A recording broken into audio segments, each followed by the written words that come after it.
Welcome, this is 3.1, solving linear systems. When you come into class, I'm going to put this up. If people haven't watched the video, they're going to be really confused because I'm going to ask them, give me a solution for x and for y, a single point, with one x value, one y value, that will work for each equation. Most students will do guess and check. But there is another trick. If you watch the video, you'll be way ahead. Solving linear systems, again, a system is two or more equations. In other words, we're trying to find a point that satisfies both, an x and a y value that satisfy both. Linear, we're just keeping it within the first power of our variables. When you get into my Algebra 2 class, we'll get into quadratic systems and cubic systems. Okay, so we take the two equations. Here's your trick.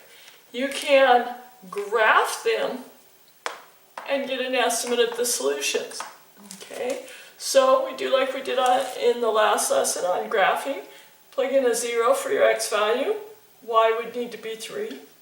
If we plug in a 0 for y, then x, this is a negative x, so it would be a negative 3, because negative and a negative make positive. 3 equals 3. If we had 2 here, negative 2 plus what would equal 3? It'd have to be negative 2 plus 5. Now remember, the negative comes in the equation. So these are the points to graph that line. Now let's look at the points to graph the other line. If x is 0 on this line, then y would have to be 6. If y is 0, then x would have to be 3, because 2 times 3 is 6. Now, if we say that x is 2, just a random point, 2 times 2 is 4, 4 plus 2 would be 6. So we take these points and we actually graph them and watch what happens here.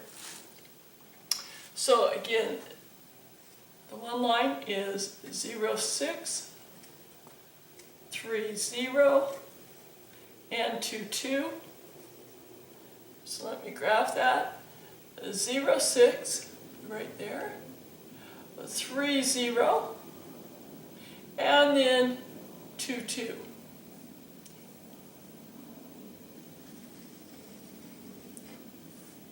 Please use a ruler. I'm holding boards up so I can't, so this will really be an estimate. Now remember, this is the line 2x plus y equals 6. Now we're going to graph the other line, and the points on it were 0, 3, negative 3, 0, 2, 5. And so if we graph those, 0, 3 is here. Negative 3, 0 is there, and 2, 5 is right there. Those are collinear as well. So this is the line, negative x plus y equals 3.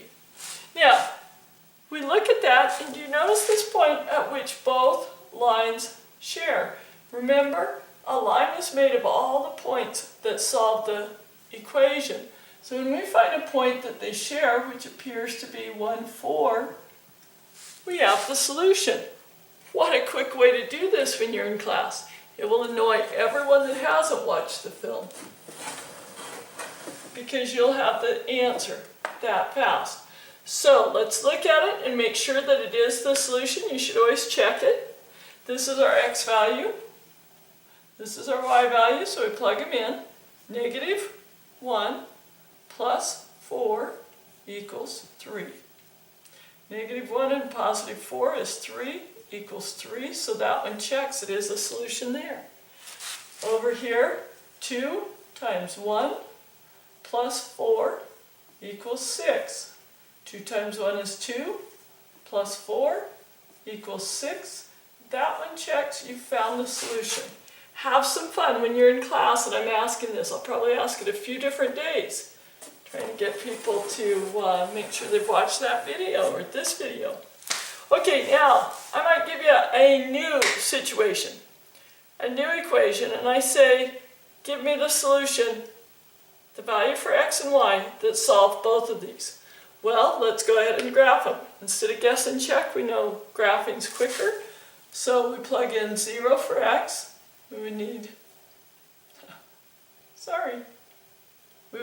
7 for y to equal 7. If we plug in 0 for y, we'd need 7 for x. If we have a 1 for x, we'd need 6 for y, because 1 plus 6 is 7. So that is our first equation that we're going to graph, because we don't want to go with the guess and check, since we know how to do this now a quicker way. So let's just graph those points. Again, it was 0, 7, 7, 0, and 1, 6. So we go 7, 0, 0, or I'm sorry, that was 0, 7, 7, 0, and 1, 6, and we get our line going right across there. This line is x plus y equals 7. Now, we graph the other line that I give to you here. 2x plus 2y equals 6. Well, if we have 0 for x, we'd have to have 3 for y, because 2 times 3 is 6. Same thing here. 2 times 3 is 6. If we have a 1 for the x, that would be 2. 2 plus 4 is 6, so to make that equal to 4, it would be a 2. So now we graph those points. 0, 3, 3, 0, and 1, 2.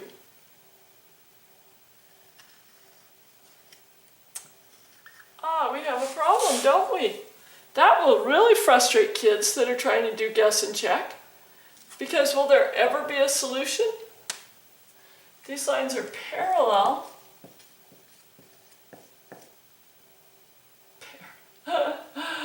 Ooh. Parallel.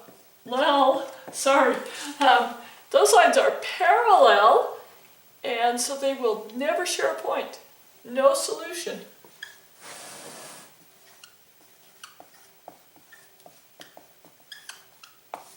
Please don't blurt out the answer in class. Give the others a chance to do their guess and check. Okay, so now we're to another situation. What's the solution to this one? Well, again, we get ready to graph it, so we plug in 0 for the x. Y would need to be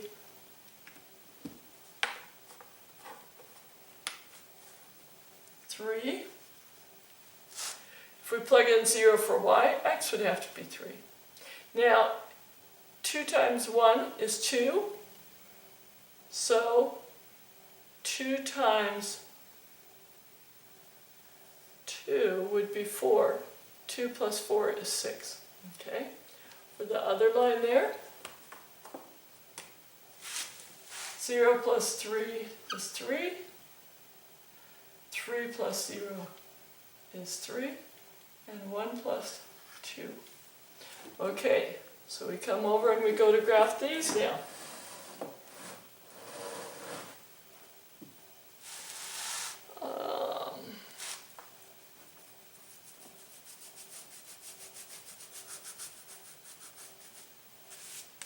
Okay, so we have 0, 3, 3, 0, and 1, 2. So we go 0, 3, 3, 0, and 1, 2. I just realized I just had that on there. I apologize. Thought something looked familiar. Okay, so that's x plus y equals 3. Now we come over and we're going to do the other graph, which is 0, 3, 3, 0, 1, 2. What do you notice about these points? And this is the graph. It's going to lay right on that same graph. 2x plus 2y equals 6. So this time, when people are doing guess and check, no matter what they try to find if it works in one equation, it will work in the other equation. So they'll have great success with guess and check because this, every single point is a solution, so it's infinite solutions. Ask me if these words don't make sense.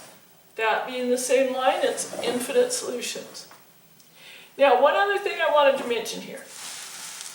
Graphing is an estimate. Let's look at this one. We graphed this line. 2 times 1 is 2. Okay, and then here this would be 2. If x is 1, then y would have to be a half because 1 plus 1 is 2. And over to our other line that we're going to graph. If x is 0, y would have to be negative 4. If y is 0, x would have to be 6.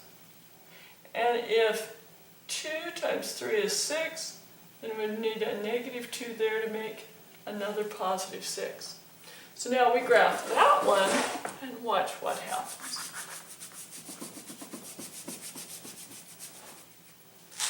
Our first one, 0, negative 4.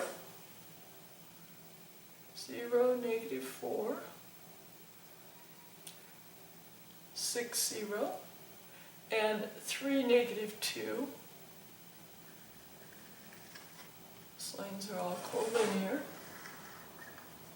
Okay, and then our other line that we're graphing, it is 0, 1, 2, 0, and a half 1. There we go on it.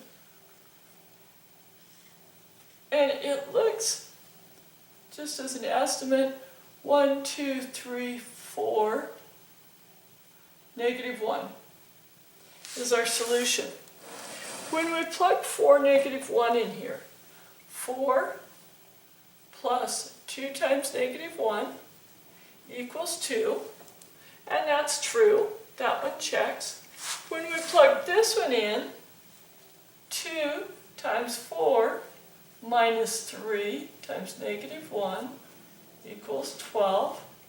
This is 8 plus 3 equals 12. That one's not quite right. It's 11 equals 12, and that's not true.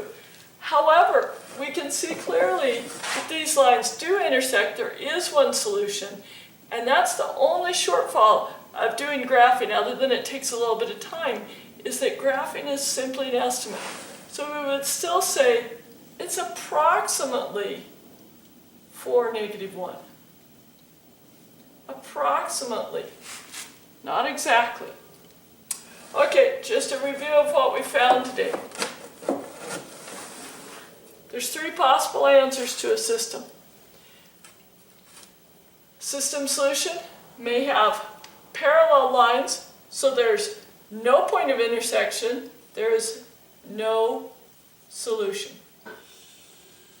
If you graph the lines and they have one point, that is a one-point solution. Sometimes it may be an estimate. Remember that with graphing. You'll know because when you plug it in, it'll either work or it will come close. There is one other situation where the lines would graph them and they lay on top of each other. The way you show that on your paper when that happens is just put double arrow tips. That shows me they're laying on top of each other. And that means every point is shared, so it's an infinite solutions. Okay, have a great day. I'll see you in class.